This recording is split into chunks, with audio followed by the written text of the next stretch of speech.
it's time to sit back and relax with your favorite drink. And listen.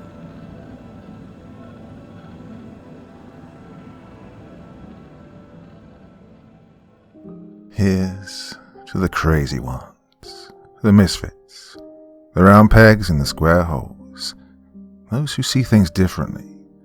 They have no respect for the status quo, and you can quote them, disagree with them, glorify or vilify them.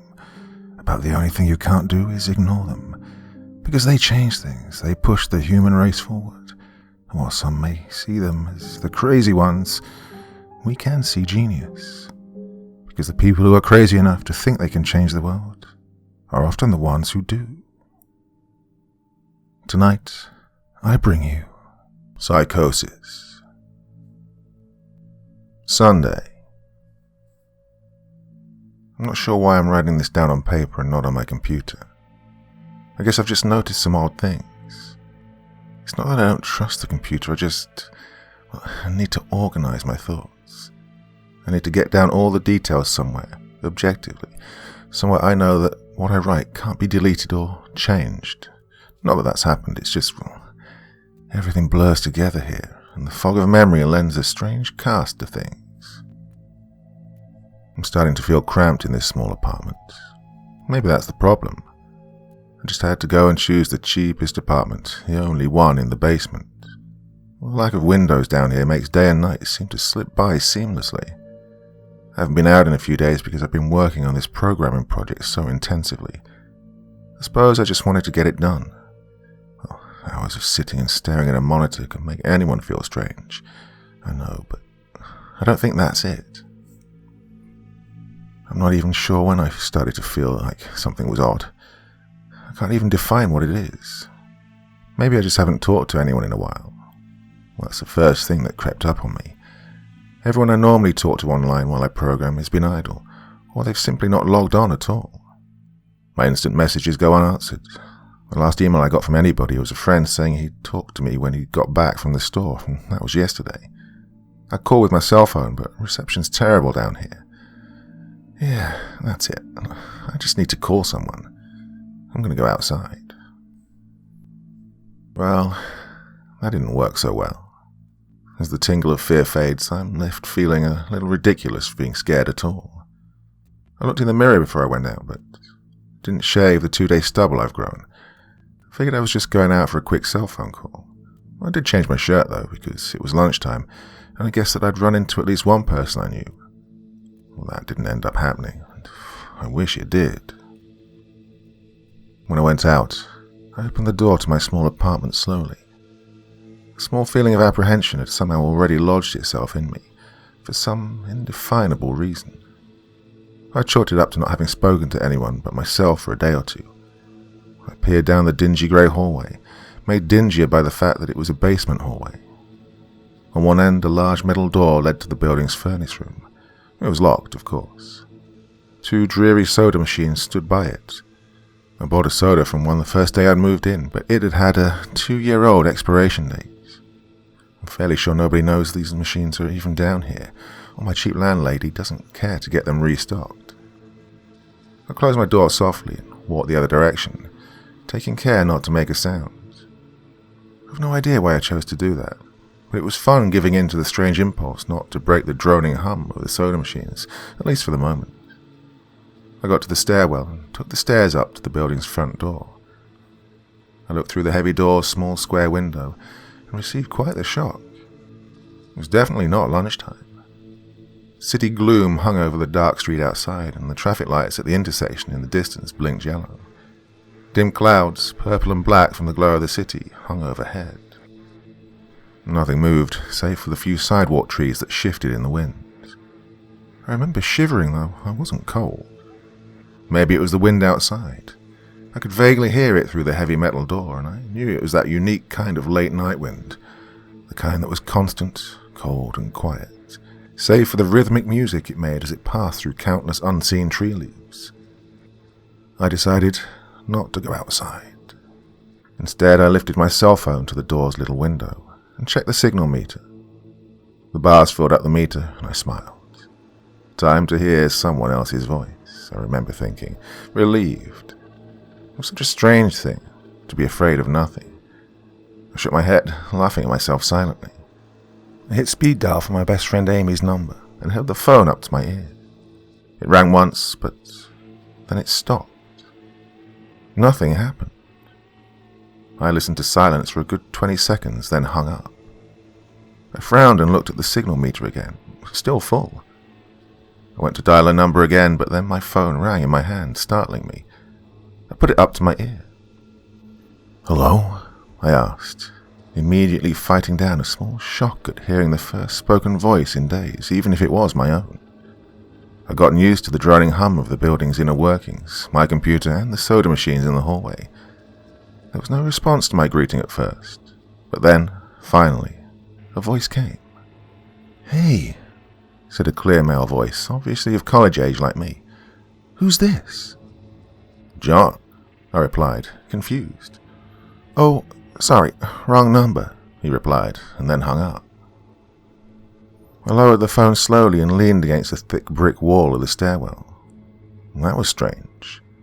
I looked at my received calls list, but the number was unfamiliar. Before I could think on it any further, the phone rang loudly, shocking me yet again. This time I looked at the caller before I answered. It was another unfamiliar number. This time I held the phone up to my ear but said nothing. I heard nothing but the general background noise of a phone.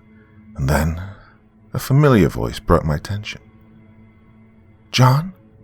was the single word, in Amy's voice. I breathed a sigh of relief. "Hey, it's you," I replied. "Who else would it be?" she responded. "Oh, the number. Yeah, I'm at a party on 7th Street and my phone died just as you called me. This is someone else's phone, obviously." "Oh, okay," I said. "Where are you?" she asked. My eyes glanced over the drab, whitewashed cylinder block walls and the heavy metal door with its small window. "Oh, I'm at my building," I sighed. "Just feeling cooped up. Didn't realize it was so late." "Well, you should come here," she said, laughing. "Nah, don't feel like looking for some strange place by myself in the middle of the night," I said, looking out of the window at the silent, windy street that secretly scared me just a tiny bit. "I think I'm just going to keep working or go to bed." "Nonsense," she replied. "I can come get you. Your building's close to 7th Street, right?" "How drunk are you?" I asked lightheartedly. "You know where I live." "Oh, yeah, of course," she said abruptly. "I guess I can't get there by walking, huh?" "Well, you could if you wanted to waste half an hour," I told her. "Right," she said. "Oh, okay. I have to go. Good luck with your work." I lowered the phone once more, looking at the numbers flash as the call ended. Then the droning silence suddenly reasserted itself in my ears. The two strange calls in the eerie street outside just drove home my aloneness in this empty stairwell. Perhaps from having seen too many scary movies, I had the sudden, inexplicable idea that something could look in the door's window and see me. Some sort of horrible entity that hovered at the edge of aloneness, just waiting to creep up on unsuspecting people that strayed too far from other human beings. I knew this fear was irrational, but nobody else was around, so I jumped down the stairs, ran down the hallway into my room, and closed the door as swiftly as I could while staying silent. Like I said, I feel a little ridiculous for being scared of nothing, and the fear is already faded. Writing this down helps a lot. It makes me realize that nothing is wrong. It filters out half-formed thoughts and fears and leaves only cold, hard facts. Well, it's late. I got a call from a wrong number, and Amy's phone died, so she called me back from another number. Nothing strange is happening. Still, there was something a little off about that conversation. I know it could have just been the alcohol she'd had, or was it even her that seemed off to me? Or was it... Yeah, that was it. I didn't realize until this moment, writing these things down. I knew writing things down would help. She said she was at a party, but I only heard silence in the background. Well, of course, that doesn't mean anything in particular, as she could have just gone outside to make the call. No, well, that couldn't be it either. I didn't hear the wind. Oh, I need to see if the wind is still blowing. Monday. I forgot to finish writing last night. I'm not sure what I expected to see when I ran up the stairwell and looked out the heavy metal door's window. I'm feeling ridiculous. Last night's fear seems hazy and unreasonable to me now. I can't wait to go out in the sunlight. I'm going to check my email, shave, shower, and finally get out of here.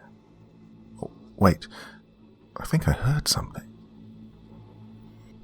Oh, it was thunder. That whole sunlight and fresh air thing didn't happen. I went out into the stairwell and up the stairs, only to find disappointment.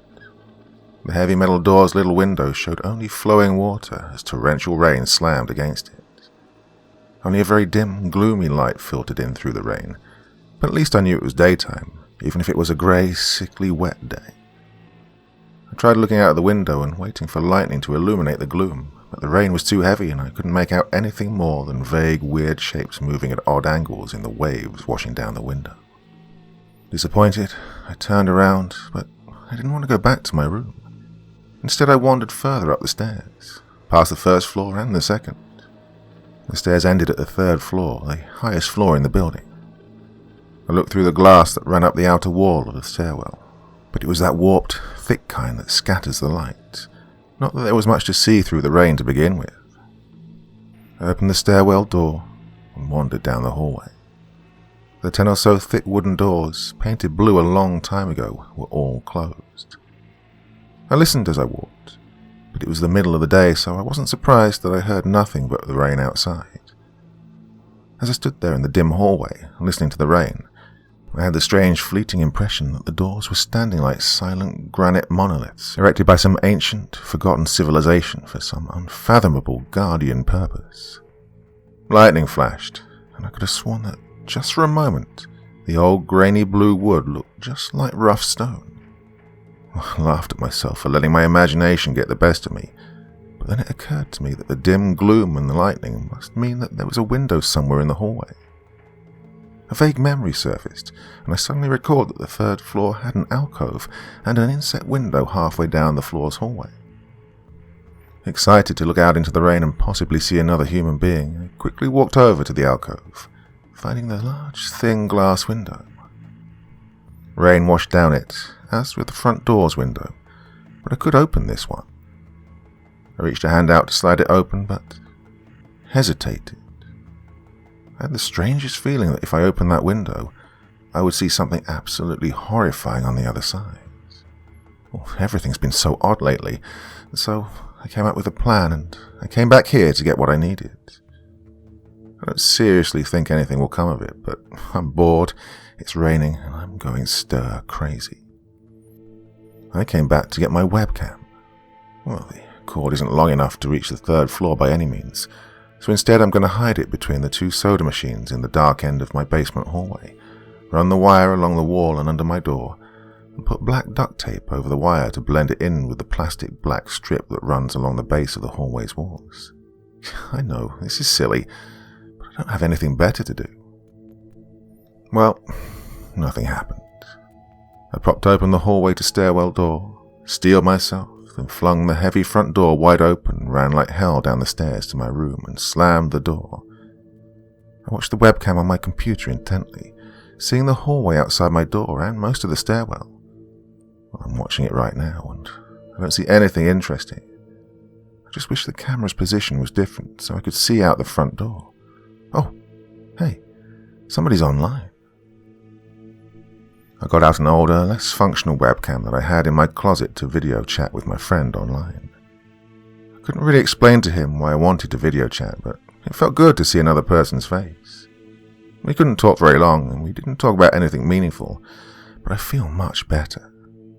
My strange fear is almost past. I would feel completely better, but there was something odd about our conversation. I know that I've said that everything has seemed odd, but still, he was very vague in his responses. I can't recall one specific thing that he said. No particular name or place or event.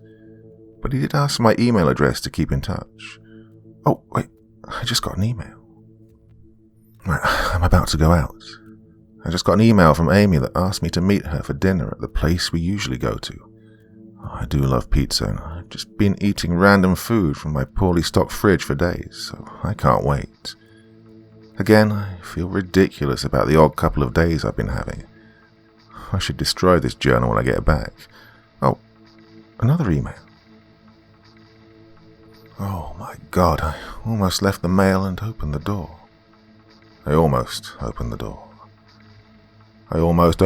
but I read the email first.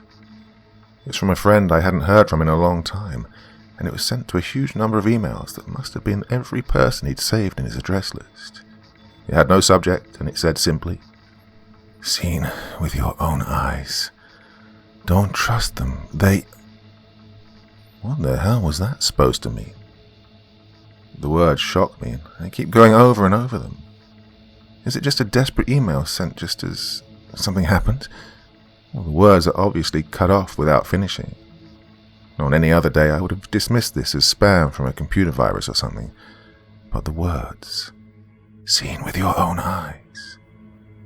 I can't help but read over this journal and think back on the last few days and realize I've not seen another person with my own eyes or talked to another person face to face. The webcam conversation with my friend was so strange, so vague, so eerie now that I think about it. Was it eerie? Or is the fear clouding my memory?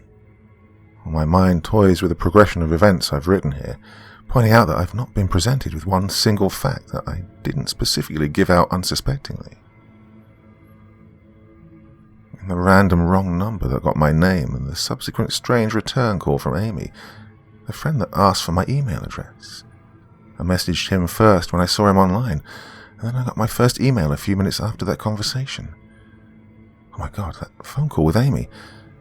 I said over the phone, I said that I was within half an hour's walk of 7th Street.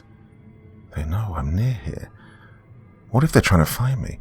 Where is everyone else? Why haven't I seen or heard anyone else in days?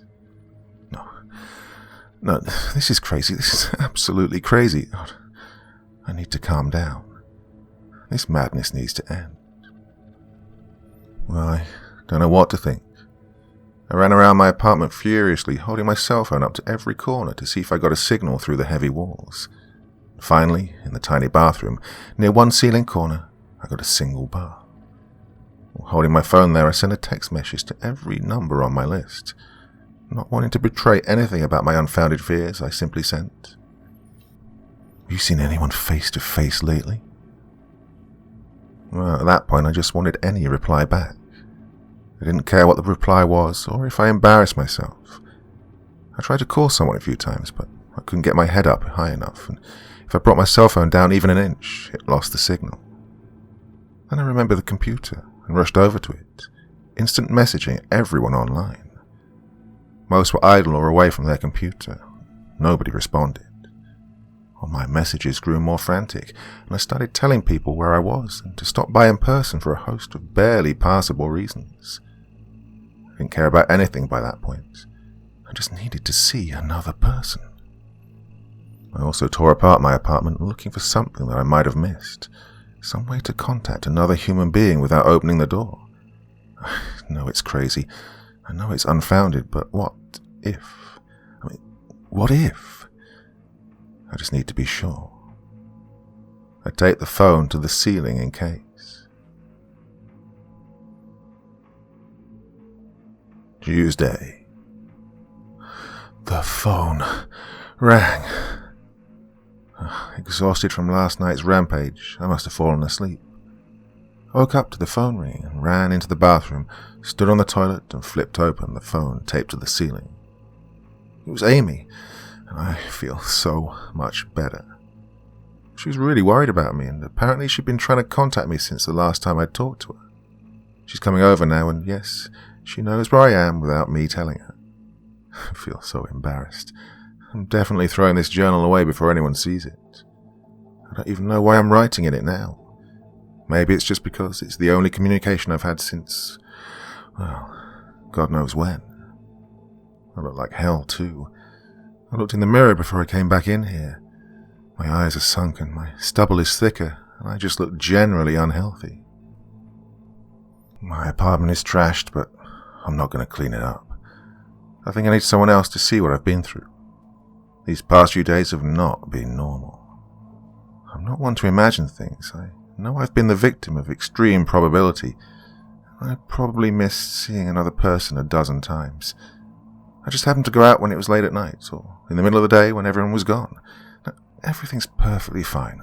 I know this now. Plus, I found something in the closet last night that's helped me tremendously. A television. I set it up just before I wrote this, and it's on in the background. Television's always been an escape for me, and it reminds me that there's a world beyond these dingy brick walls. I'm glad Amy's the only one that responded to me after last night's frantic pestering of everyone I could contact. She's been my best friend for years. Well, she doesn't know it, but I count the day that I met her among one of the few moments of true happiness in my life. I remember that warm summer day fondly. It seems a different reality from this dark, rainy, lonely place. I feel like I spent days sitting in that playground, much too old to play, just talking with her and hanging around doing nothing at all. I still feel like I can go back to that moment sometimes, and it reminds me that this damn place is not all that there is. Finally, a knock on the door. I thought it was odd that I couldn't see her through the camera I hid between the two soda machines. I figured that was bad positioning, like when I couldn't see out the front door. Well, I should have known. I should have known. Well, after the knock, I yelled through the door jokingly that I had a camera between the soda machines because I embarrassed myself that I'd taken this paranoia so far. After I did that, I saw her image walk over to the camera and look down at it. She smiled and waved. "Hey," she said to the camera brightly, giving it a wry look. "It's weird, I know," I said into the mic attached to my computer. "Well, I've had a weird few days." "You must have," she replied. "Open the door, John." I hesitated. How could I be sure? "Hey, humor me a second here," I told her through the mic. "Tell me one thing about us. Just prove to me that you're you." She gave the camera a weird look. All right," she said slowly, thinking. We met randomly at a playground when we were both way too old to be there." I sighed deeply as reality returned and fear faded. God, I'd been so ridiculous. Of course it was Amy. That day wasn't anywhere in the world except in my memory.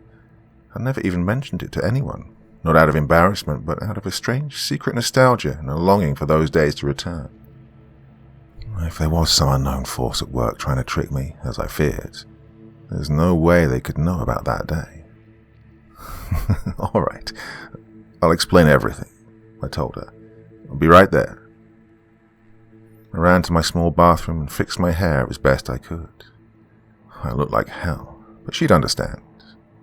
Snickering at my own unbelievable behavior and the mess I'd made of the place, I walked to the door.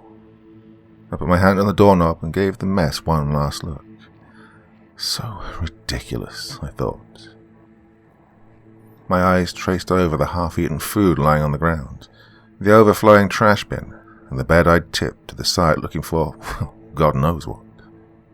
I almost turned to the door and opened it, but my eyes fell on one last thing. The old webcam, the one I'd used for that eerily vacant chat with my friend. Its silent black sphere lay haphazardly tossed to the side, its lens pointed at the table where this journal lay.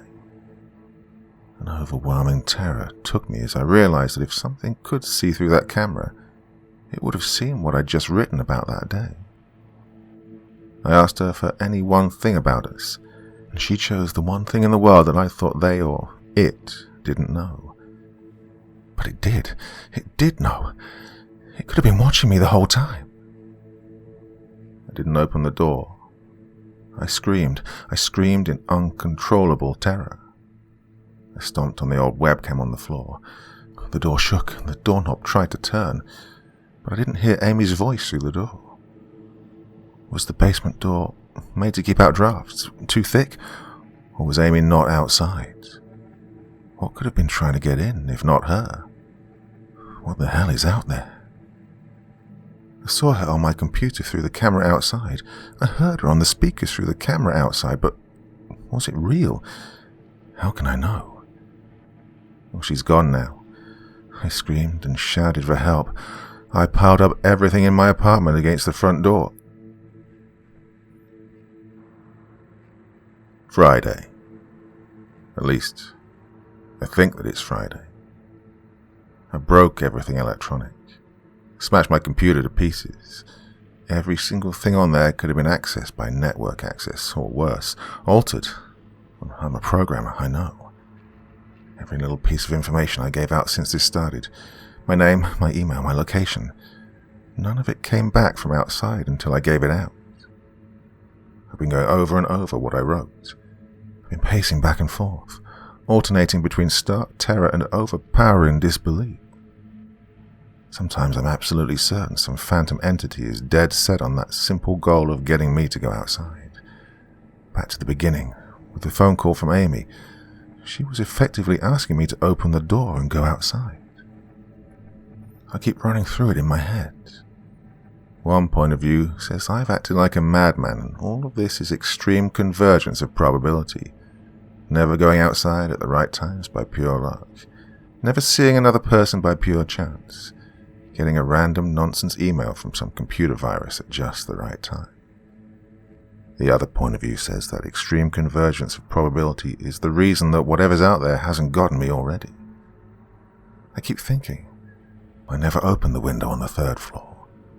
I never opened the front door until that incredibly stupid stunt with the hidden camera, after which I ran straight to my room and slammed the door. I haven't opened my own solid door since I flung open the front door of the building. Whatever's out there, if anything's out there, never made an appearance in the building before I opened the front door.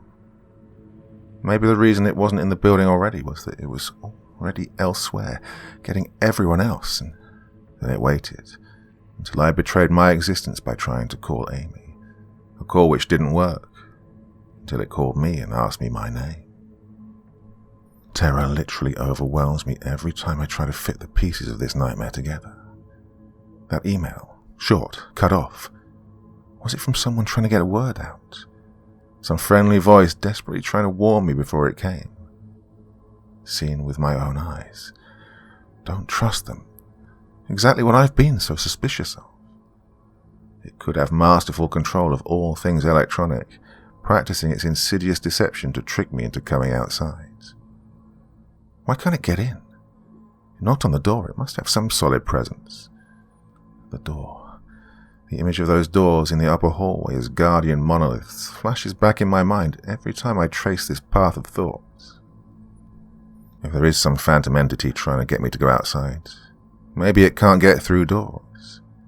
I keep thinking back over all the books I've read or movies I've seen, trying to generate some explanation for this. Doors have always been such intense foci of human imagination, always seen as wards or portals of special importance. Or perhaps the door's just too thick. I know that I couldn't bash through any of the doors in this building, let alone the heavy basement ones. Aside from that, the real question is, why does it even want me? If it just wanted to kill me, it could do it any number of ways, including just waiting until I starve to death. What if it doesn't want to kill me? What if it has some far more horrific fate in store for me? God, what can I do to escape this nightmare? A knock on the door. I told the people on the other side of the door I needed a minute to think and I'd come out. I'm really just writing this down so I can figure out what to do. At least this time I heard their voices. My paranoia, and yes, I recognize I'm being paranoid, has me thinking of all sorts of ways that their voices could be faked electronically. There could be nothing but speakers outside, simulating human voices. Did it really take them 3 days to come talk to me? Amy's supposedly out there, along with 2 policemen and a psychiatrist. Maybe it took them 3 days to think of what to say to me. Well, the psychiatrist's claim could be pretty convincing if I decided to think this has all been a crazy misunderstanding and not some entity trying to trick me into opening the door. The psychiatrist has an older voice, authoritarian but still caring. I liked it. I'm desperate just to see someone with my own eyes. He said I have something called Psychosis, and I'm just one of a nationwide epidemic of thousands of people having breakdowns triggered by a suggestive email that got through somehow. swear he said, got through somehow. I think he means spread throughout the country inexplicably, but I'm incredibly suspicious that the entity slipped up and revealed something. He said I'm part of a wave of emergent behavior, that a lot of other people are having the same problem with the same fears, even though we've never communicated. Well, that neatly explains the strange email about eyes that I got. I didn't get the original triggering email. I got a descendant of it. My friend could have broken down too and tried to warn everyone he knew against his paranoid fears. Well, that's how the problem spreads, the psychiatrist claims. I could have spread it too, with my texts and instant messages online to everybody I know. One of those people might be melting down right now, after being triggered by something I sent them, something they might interpret any way they want, something like a text saying, "Oh, seen anyone face to face lately?" The psychiatrist told me that he didn't want to lose another one, that people like me are intelligent, and that's our downfall. We draw connections so well that we draw them even when they shouldn't be there. He said it's easy to get caught up in paranoia in our fast-paced world, a constantly changing place where more and more of our interaction is simulated. Well, I have to give him one thing. It's a great explanation. It neatly explains everything. Perfectly explains everything, in fact. I have every reason to shake off this nightmarish fear that something, or consciousness, or being out there wants me to open the door so it can capture me for some horrible fate worse than death.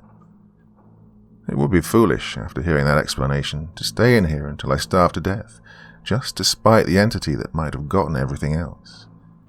It'd be foolish to think that, after hearing that explanation, I might be one of the last people left alive on an empty world, hiding in my secure basement room, spiting some unthinkable deceptive entity just by refusing to be captured. It's a perfect explanation for every single strange thing I've seen or heard, and I have every reason in the world to let all my fears go and open the door. And that's exactly why I'm not going to. How can I be sure? How can I know what's real and what's deception? All of these damn things with their wires and their signals that originate from some unseen origin. They're not real. I can't be sure. Signals through a camera, fake video, deceptive phone calls, emails, even the television lying broken on the floor. How can I possibly know what's real? It's just signals, waves, light. The door. It's bashing on the door. It's trying to get in. What insane mechanical contrivance could it be using to simulate the sound of men attacking the heavy wood so well? At least I'll finally see it with my own eyes. There's nothing left in here for it to deceive me with. I've ripped apart everything else. It can't deceive my eyes, can it? Seen with your own eyes. Don't trust them, Wait. Was that desperate message telling me to trust my eyes or warning me about my eyes too? Oh my God. What's the difference between a camera and my eyes? They both turn light into electrical signals. Isn't that the same? I can't be deceived. I have to be sure. I have to be sure. Date unknown. I calmly asked for a paper and pen day in and day out, until it finally gave them to me. Not that it matters. What am I going to do? Poke my eyes out? The bandages feel like a part of me now. The pain's gone. I figure this will be one of my last chances to write legibly, as without my sight to correct mistakes, my hands will slowly forget the motions involved. This is a sort of self-indulgence, this writing. It's a relic of another time, because I'm certain everyone left in the world is dead or something far worse. I sit against the padded wall day in and day out. The entity brings me food and water. It marks itself as a kind nurse, as an unsympathetic doctor. I think it knows that my hearing was sharpened considerably now that I live in darkness. It fakes conversations in the hallways, on the off chance that I might overhear. One of the nurses talks about having a baby soon. One of the doctors lost his wife in a car accident. None of it matters. None of it's real. None of it gets to me. Not like she does. That's the worst part. The part I almost can't handle. The thing comes to me masquerading as Amy. Its recreation is perfect. It sounds exactly like Amy, feels exactly like her. It even produces a reasonable facsimile of tears that it makes me feel on its lifelike cheeks. When it first dragged me here, it told me all the things I wanted to hear. It told me that she loved me, that she'd always loved me, that it didn't understand why I'd done this, that we could still have a life together if only I would stop insisting that I was being deceived. It wanted me to believe. No, it needed me to believe that she was real. I almost fell for it. I really did. I doubted myself for the longest time. In the end, though, it was all too perfect, too flawless, and too real. The false Amy used to come every day, then every week, and finally stopped coming altogether. But I don't think the entity will give up. I think the waiting game is just another one of its gambits. I'll resist for the rest of my life. I have to. I don't know what happened to the rest of the world, but I do know that this thing needs me to fall for its deceptions. If it needs that, then maybe, just maybe, I'm a thorn in its agenda. Maybe Amy is still alive out there somewhere, kept alive only by my will to resist the deceiver. I hold on to that hope, rocking back and forth in my cell to pass the time. I'll never give in. I'll never break. I am a hero. The doctor read the paper the patient had scribbled on. It was barely readable, written in the shaky script of one who could not see. He wanted to smile at the man's steadfast resolve, a reminder of the human will to survive, but he knew that the patient was completely delusional. After all, a sane man would have fallen for the deception long ago. The doctor wanted to smile. He wanted to whisper words of encouragement to the delusional man. He wanted to scream, but the nerve filaments wrapped around his head and into his eyes made him do otherwise. His body walked into the cell like a puppet and told the patient, once more, that he was wrong and that there was nobody trying to deceive him.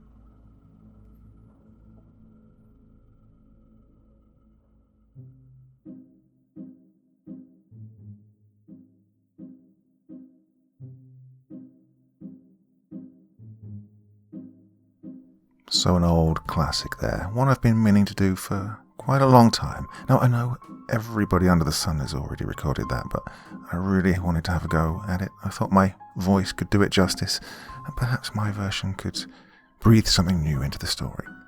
Besides, I just wanted to do it, so there you go. Well, I'll be back again tomorrow with a podcast on Friday. Something special lined up. Some more of the series are continuing, tying up a lot of loose ends that have been loose for way too long.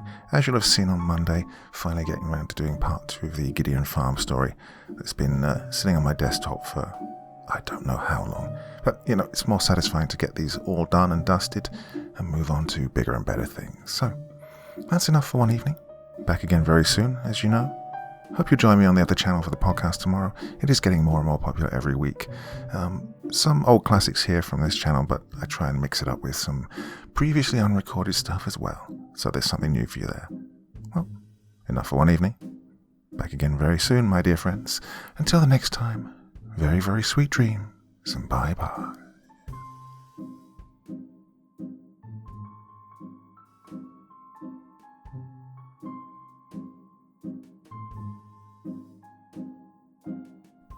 Thank you so much for taking the time to listen to this story today. It really means a lot to me and to the author of the story, of course. Well, if you want to know more about me, I'm pretty much everywhere on social media. You can find me on Facebook, Twitter, Instagram. You can download my music on SoundCloud. I've got a Patreon if you feel like. Throw me $1 or $2. Very much appreciated. And of course, on Reddit, I have a place where you can leave stories if you want me to read one that you've written. Well, hoping to see you all again very soon. Till then, sweet dreams, and bye-bye.